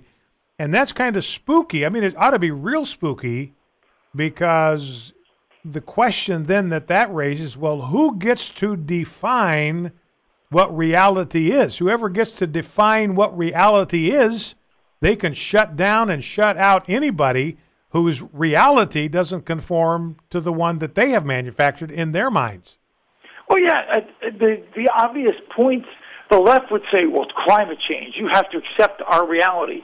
Well, if you work on that theory, then you're defying science. The whole concept of science is you get to do scientific experiments and we get to poke holes in those experiments. What you're saying is your reality is static. Nobody can ever challenge anything in that world. The same goes now, then they flip it around where their reality is, according to Facebook, there's more than 50 genders. So now if you say, well, can you imagine going on Facebook and getting banned because you said there were 49? as opposed to 2. I don't think there's more than 50. I think there's only 49. I counted. And, somebody in the whatever crazy theoretical gender that they think, he's offending me, gone. Yeah. They're setting up this bizarre fascist world where we're not allowed to speak for ourselves, think for ourselves, or disagree with this tech power structure. And the where it's going is quite obvious. Even in the last week, we've seen Hillary Clinton and Barack Obama both raise questions about these tech companies maybe being regulated. If they continue on this path of silencing speech and shutting down people that they disagree with, they're simply going to be regulated. That's it. They're going to be treated like the baby bells, resulted from Ma Bell. They're going to be, people are going to say, we can't live in this world that you guys are creating. You set it up. I saw there's a social media actress star, Felicia Day, and she's very popular in sort of the geek world. And I saw her complaining about this, and she's liberal. And she was complaining about, like, they set up a system where you don't dare say anything because you're afraid it's going to offend somebody. And if you do, in her world, she said basically you get cut off from your fans.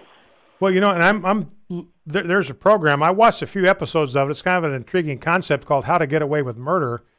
And they had a plot device here just recently where one of the main characters is making the argument that racism is built into the DNA of America. That was her argument. I think Barack Obama basically thinks the same thing, that racism is built into America's DNA. So if you disagree with that, that's a popular concept, the one that Barack Obama advocated. So this is part of his reality. This is a part of ABC TV's reality. So this is part of reality on the left, that ABC has been a racist country from day one. It's in our DNA. Well, Dan, you think about what that means, the implications of that. If something's in your DNA, there's nothing you can do about that. You can't change DNA. DNA is DNA. It is what it is.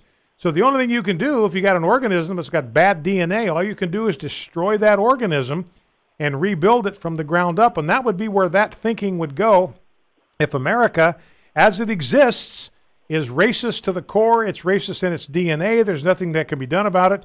We just have to tear this whole thing down. And we've got to start over and build a brand new country after a socialist model. Well, you look the studies that come out for young people. That's half of them support the socialist model because that's what they're being taught in schools. The left is not seeking neutrality. They don't want even treatment for speech. They don't want even treatment for people. They want their opinions and their views. They say they're right, you're wrong.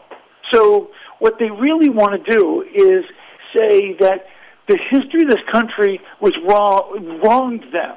The left has done very successfully, created a whole parade of victim groups. So if the history of the country has wronged them, instead of them trying to get to a neutral plane, they don't want that. They want to be, in the terms of Animal Farm, some are more equal than others. So this is the world turned upside down. They simply want to replace the old boss with the new boss. They're the new boss, and so everybody else is kept down. Well, Dan, you're talking about unequal treatment of people. We saw that, I think, with the Hope Hicks situation. Hope Hicks was forced to resign from the White House. Well, I think she probably forced to resign.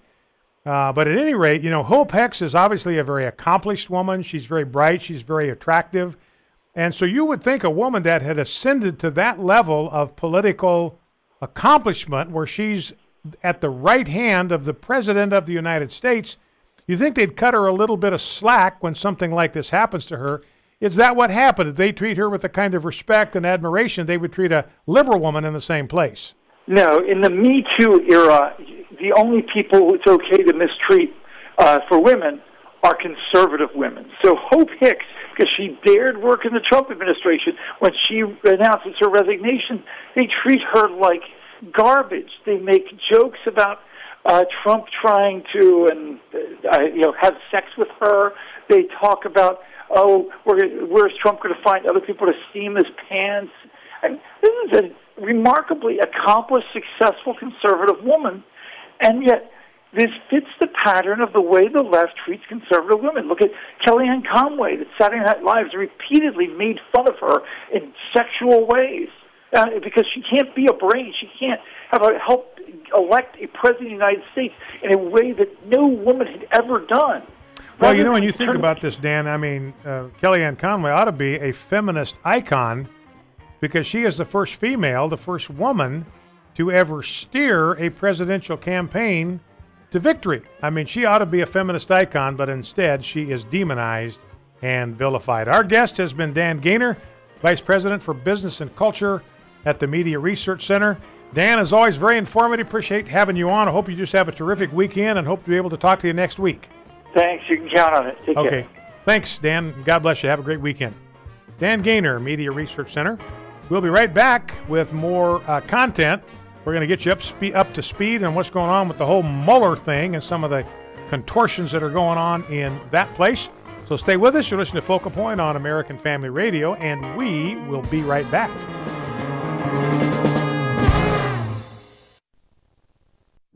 For centuries, the Bible has inspired humanity and shaped the very world we live in. But how do we know this book is the Word of God and not merely the words of men? What we believe about the Bible is based on what we believe about its source. The God Who Speaks explores the evidence of the Bible's inspiration and authority through some of the world's most respected biblical scholars. We have essentially a dual authorship. So it's true to say that Paul wrote Romans. It's equally true to say that God wrote Romans. He says, we saw this, and that sets the Bible apart from almost everything else in the ancient world and its religious pantheon of gods and goddesses. The God Who Speaks is a feature-length documentary from the American Family Association. Available now at thegodwhospeaks.org. Here on American Family Radio, this is David Wolin with Haven Ministries, inviting you to anchor your day in God's Word. There's lots of ways for something to be broken, but when you say something is shattered, you can see it, can't you? It's beyond repair. Tiny pieces of what once was and will never be again. But for an artist, these are materials for creating a new masterpiece. In a mosaic, those tiny pieces are reorganized to create something beautiful. It's what God is doing in our world, drawing broken and shattered people to Himself and remaking us, His church, the people of God, the bride of Christ. One day, Ephesians 5 tells us He will present us to Himself as a radiant church, without stain or wrinkle or any other blemish, but holy and blameless. Set your eyes on Jesus daily with Anchor Devotional.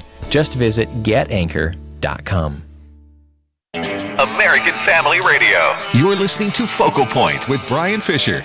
Video segments of today's program will be posted at afr.net and on the Focal Point Facebook page. You'll also find the best collection of Brian's resources on our Facebook page.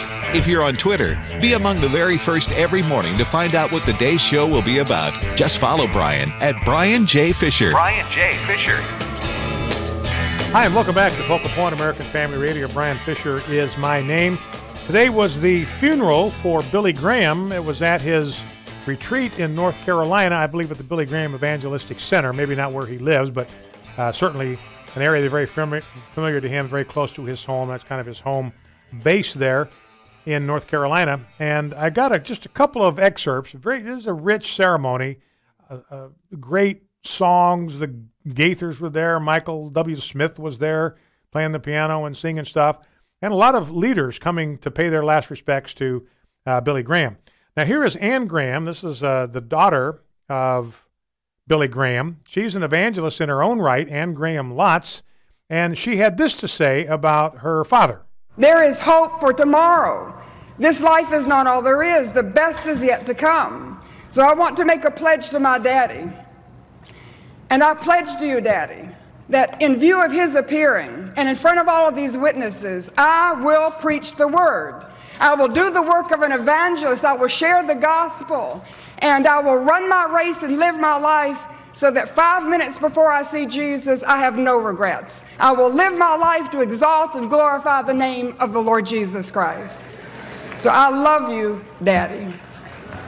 So a cool, touching little story from Ann committing herself to continue to preach the gospel in honor of her father's life. You know, one of the things you don't always know about a guy like Billy Graham, you can make maybe educated guesses about what he was like in private, what he was like as a family man and as a father. But this next little story really touching to me because this is one of his daughters the next oldest daughter after Anne Graham Lotz. Her name also is Ruth, I believe. And she tells a story about her time in Billy Graham's family and her interaction with him as her father at a very troubled time. My mother called me from Seattle. My father called me from Tokyo. They said, honey, why don't you slow down? Let us wait to get to know this man. Drop back here a second. Sorry, we'll replay that from the beginning. But the backstory here is she went through a very painful divorce. And shortly after her divorce, she began to develop a relationship with a widower. He's a good-looking guy and seemed like the man of her new dreams.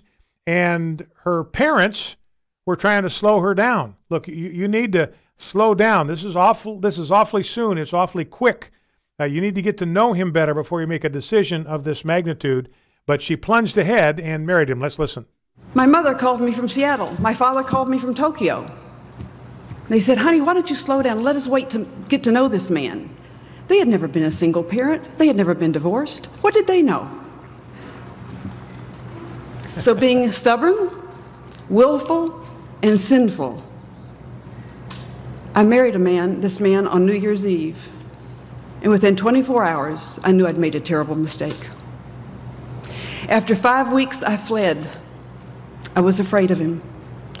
What was I going to do? I wanted to go talk to my mother and my father. It was a 2-day drive. Questions swirled in my mind. What was I going to say to Daddy? What was I going to say to Mother? What was I going to say to my children? I'd been such a failure. What were they going to say to me? We're tired of fooling with you. We told you not to do it. You've embarrassed us. And let me tell you, you women will understand you don't want to embarrass your father. You really don't want to embarrass Billy Graham. And many of you know that we live on the side of a mountain. And as I wound myself up the mountain, I rounded the last bend in my father's driveway, and my father was standing there waiting for me.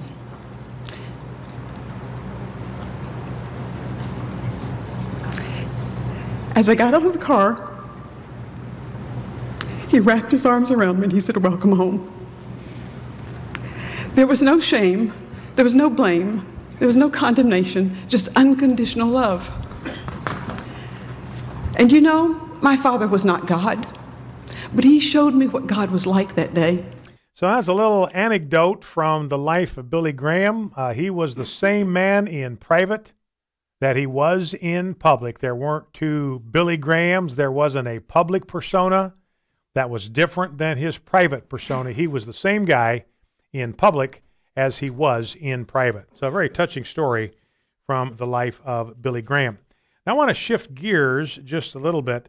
You know this Hope Hicks thing, by the way, how she was trapped into this deal and the whole white lies thing. I mean, it was really kind of Mickey Mouse stuff because it's, would you, if President Trump was available, would you tell somebody he wasn't?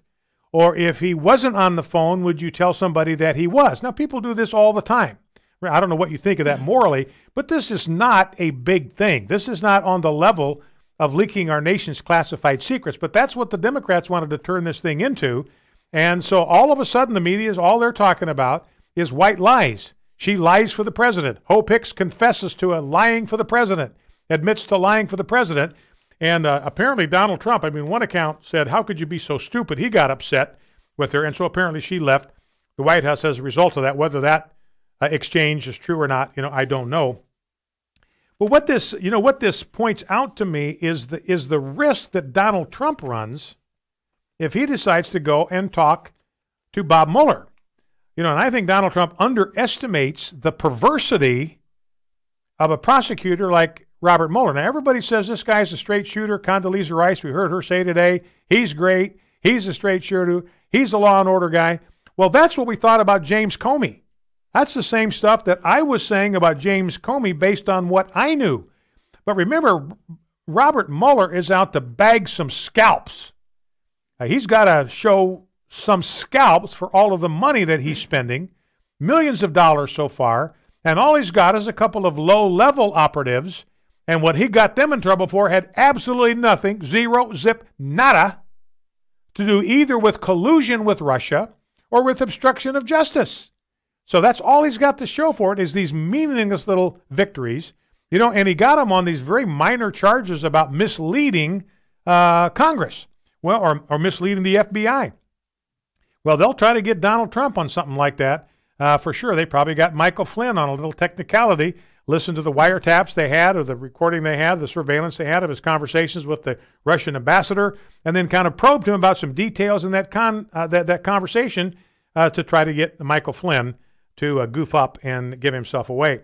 Now, here is, I want to say one other thing. One thing I've observed is, you know, the Democrats, they're always looking at moving targets. And remember how this whole thing started. And I told you the day after the election, I said, all we are going to hear is Russia, Russia, Russia. That's going to be their mantra. That's going to be their slogan. There's going to be a monomania about that. That's all they are going to talk about. It's going to be collusion, collusion, collusion. They're not even talking about that anymore. Now what they're talking about is obstruction of justice. And they have a monomania about obstruction of justice. That's all they can talk about. That's all they can think about. And there is no evidence of obstruction of justice. Donald Trump, as Alan Dershowitz has pointed out frequently, he cannot be accused of obstruction of justice for firing somebody that works for him if he has the constitutional authority to do it, and he does. He's the boss of the executive department. Anyway, here's clip number 5. Senator Dick Blumenthal from Connecticut. He's one of the ones that's out to hang Donald Trump's scalp on the wall. Let's listen. If the president were to remove Jeff Sessions at this point, I think it would be profoundly important evidence of obstruction of justice, not an act necessarily of obstruction, but clearly evidence given now the corrupt intent that he has indicated. There's a credible case against the president right now of obstruction of justice, but clearly the motive in removing Jeff Sessions has to be that he recused himself, he refused to stifle or stop the special counsel's investigation, and the dinner meeting last night involving the Attorney General, the Deputy Attorney General, Rod Rosenstein, and the Solicitor General had to be a kind of show of resolution. So notice how many times in that little soundbite Richard Blumenthal talks about obstruction of justice, even though there's nothing of the sort. He's saying he's guilty of obstruction of justice because he was wanting to fire Jeff Sessions for not terminating the investigation. Jeff Sessions couldn't do that anyway because he recused himself. He was in no position. He couldn't tell Bob Mueller to stop. He couldn't fire him. Only Donald Trump can do that. Well, only Rod Rosenstein can do that, and he would only do that if Bob Mueller told him to do it. You know, and I guarantee you Jeff Sessions is not going anywhere. Jeff Sessions is not going to be fired. He might get fed up and quit, but he's not going anywhere because Donald Trump does not want Rod Rosenstein to be the Attorney General. That would be his worst nightmare. This is a guy that sicked Robert Mueller on him. Why would he want to give this guy more power in his administration? So Jeff Sessions is safe as he can be. Now here is Hakeem Jeffries, clip number 6. He's a Democrat representative from New York, and he too has got obstruction of justice on the brain. Well, this actually may be part of a continuing pattern to obstruct justice and to shape the Mueller investigation in a manner that could inure to Trump's benefit. That would be problematic. What I also find problematic, Wolf, is the fact that Donald Trump is attacking his own attorney general, one of his best friends, closest allies on the campaign trail, his earliest endorser from the United States Senate. And all this, Hakeem Jeffries says, is evidence of obstruction of justice. So the left has had this monomania about obstruction, like they used to have monomania about Russia. But they figured out now that the Trump-Russia collusion thing, that's a dry hole, year and a half or more of investigations, nothing there. So now they're moving on, and we've had multiple testimonies from legal types, experts, top of the line, saying there's nothing there. We haven't heard anybody outside of hardcore Democrat hacks like Adam Schiff say that there's anything there. So they finally realized, even the Democrats have given up on the Trump-Russia collusion angle. But this is evidence of the unremitting and unrelenting hatred they have for Donald Trump. They are determined to remove him from office no matter what they have to invent or fabricate in order to do it. Remember Donnie Deutsch, MSNBC Morning Joe. Remember what he said the other day. If we don't find a way to get Trump out of office before the election in 2020, he's going to win that thing in a landslide. So even Democrats realize there's no way they can stop Trump in 2020 if he gets on the ballot. So they have got to find a way to remove Trump from office prior to 2020. So this is not the last we're going to see of this. It's going to get probably more inventive, more creative, less credible the deeper we get into this deal. Now, when we get back, we're going to play something that you very rarely hear or see, an apology from CNN to Fox News. You want to stay tuned just for that. We'll also come back with your phone calls. It's Free for All Friday. Talk about anything that's been in the news this week. 888-589-8840, 888-589-8840. Give us a call. We'll talk to as many of you as we can. We'll be right back. Stay with us. Focal Point, American Family Radio. Abraham Hamilton III. God put us in this world at this time to be salt and light. We don't fold because of the darkness that we're facing. This is not the first time in the world's history that it's gotten dark. God has called you and I to be his ambassadors, even in this dark moment. Tune in to the Hamilton Corner, weekday afternoons at 5 Central on American Family Radio. All of chapter 4 through 19 has to do with what God is going to do when he pours out his wrath upon the earth. The church won't be here. The church will be in heaven. How do we know that? We just looked in through the door and the church is up there already. Join Dr. David Jeremiah for his series Escape the Coming Night, next time on Turning Point. 5:30 a.m. and 7 p.m. Central on American Family Radio. Hi, this is Jim Stanley, and we're partnering with the Ministry of Preborn to help save babies' lives through ultrasound. Here's how a nurse describes the power of an ultrasound. Last week, just one example of a mom who came in was very abortion-minded, and when she saw the picture of her baby on ultrasound and heard that beating heart, it was a defining moment that just broke her, and she said, I just can't allow this baby to be killed. By letting a mother hear her baby's heartbeat and see her baby in the womb, she will choose life 80% of the time. I cannot tell you how many times a baby's life is saved through ultrasound. It's just an incredible tool. Underwrite a free ultrasound and help save a baby's life. Go to preborn.com. That's preborn.com. Or dial pound 250 and say keyword baby. All gifts are tax deductible. Your love can save a life. An ardent defense of the Second Amendment.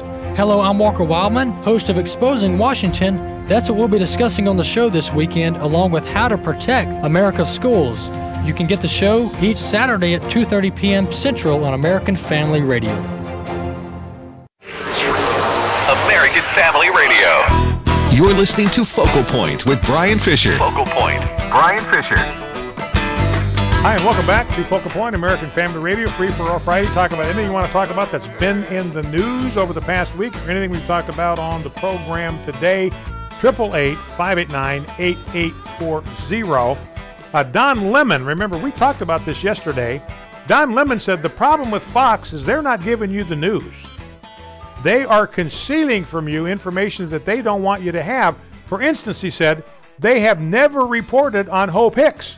On Hope Hicks resigning, walking out of the White House. They haven't talked about it. They've had a cone of silence over that issue. What don't they want you to know? Well, it turned out that the truth was that every program on the Fox network from 3 o'clock in the afternoon till 11 o'clock at night had reported on Hope Hicks, every single solitary one of them.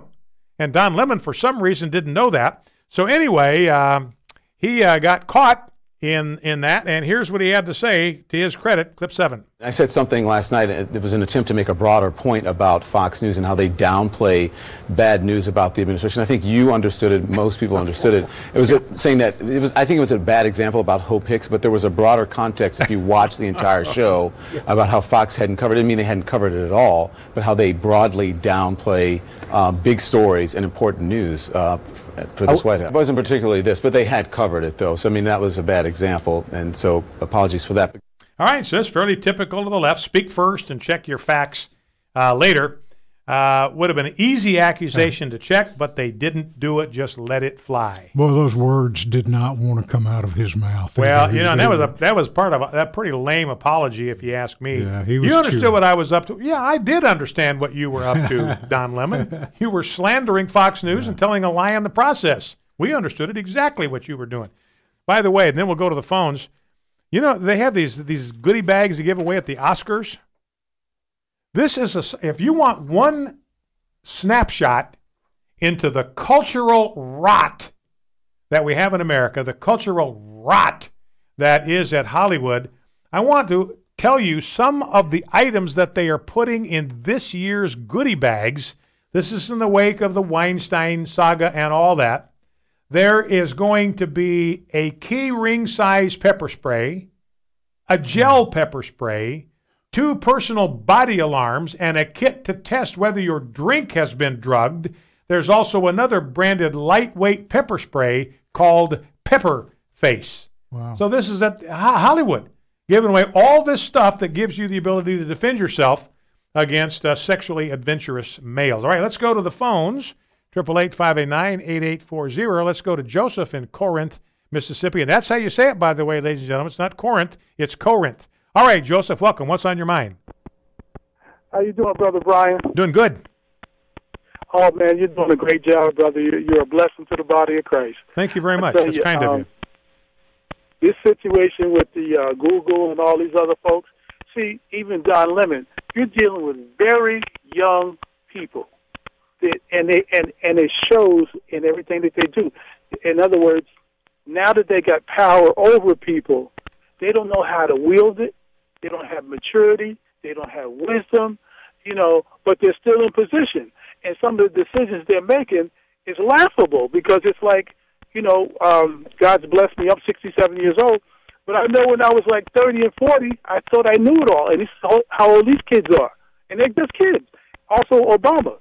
Why would you put somebody over the biggest economy in the world with no experience? He was another one.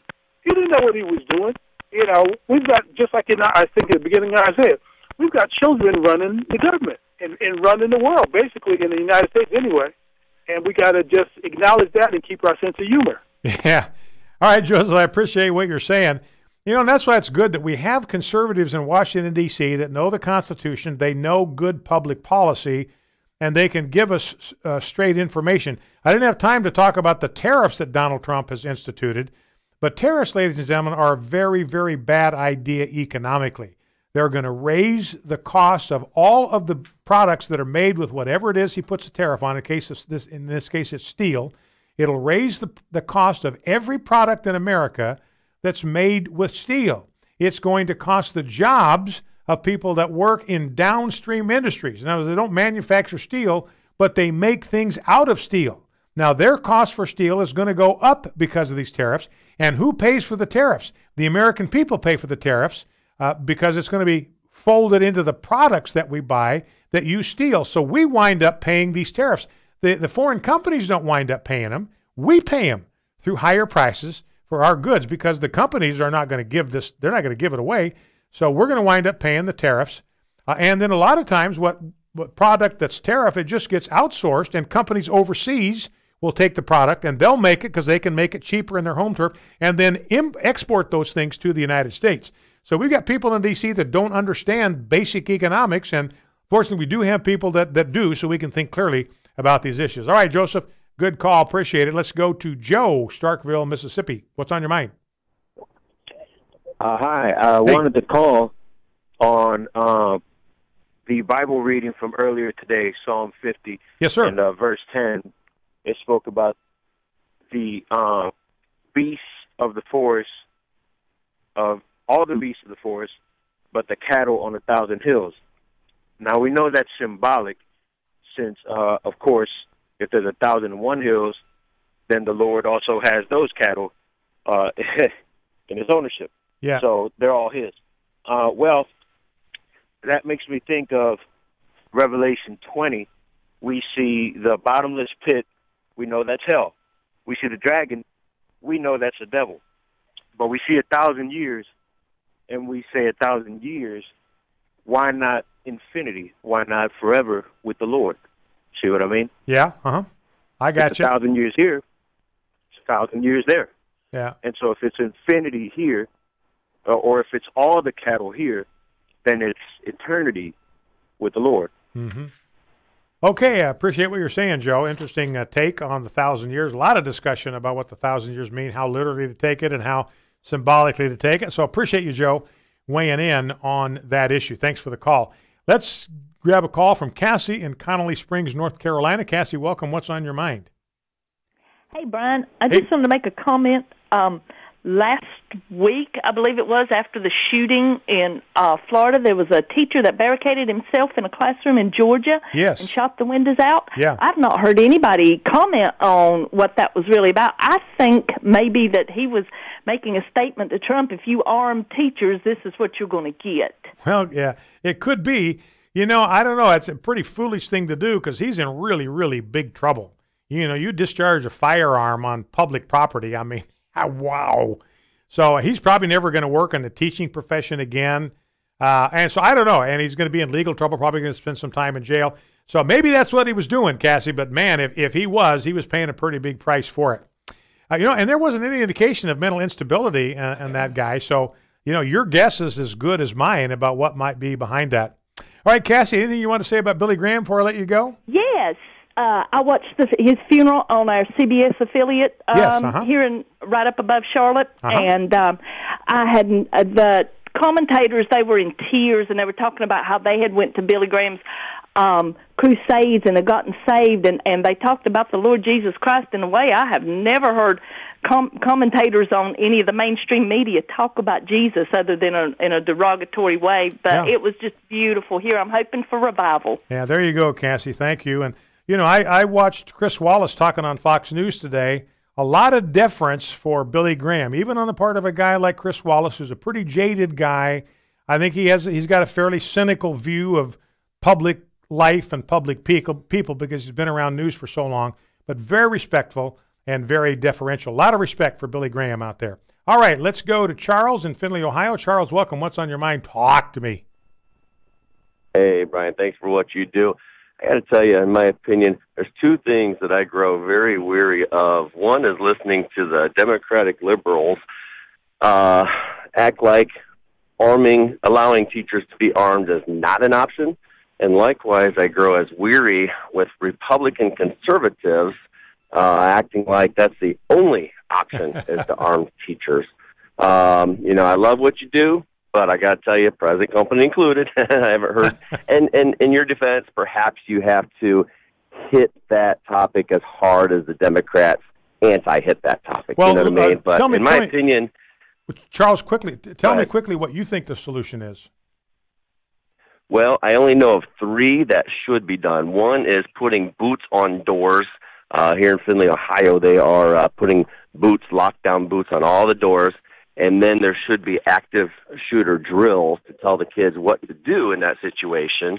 And thirdly, I do believe teachers should be allowed to be armed, trained and armed. They should have to go through some mental and physical competency stuff, you know what I mean, in order to qualify.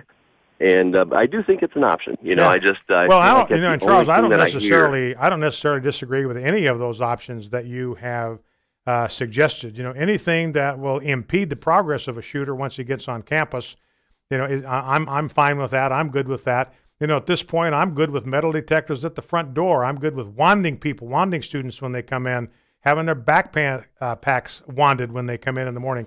You know, but most of the options that liberals talk about are designed to stop a shooter after he started.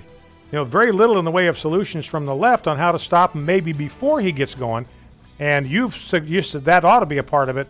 Let's arm teachers that are capable to do it. All right, Charles, I appreciate the call. Thank you very much for that. Let's go to James in Plano. Very quickly, James, you got 15 seconds. Hit me with your best shot. James, are you there? Okay, I guess we don't have James. Give me an opportunity to talk about one story sitting at the top of my stack. This is again part of environmental education. Everybody thought that the penguins were vanishing in Antarctica. They discovered just this week a super colony of 1.5 million penguins. Wow. In Antarctica, they are not endangered after all. Good news from the Environmental. See you on Monday. The views and opinions expressed in this broadcast do not necessarily reflect those of the American Family Association or American Family Radio. Faith, family, freedom. American Family Radio.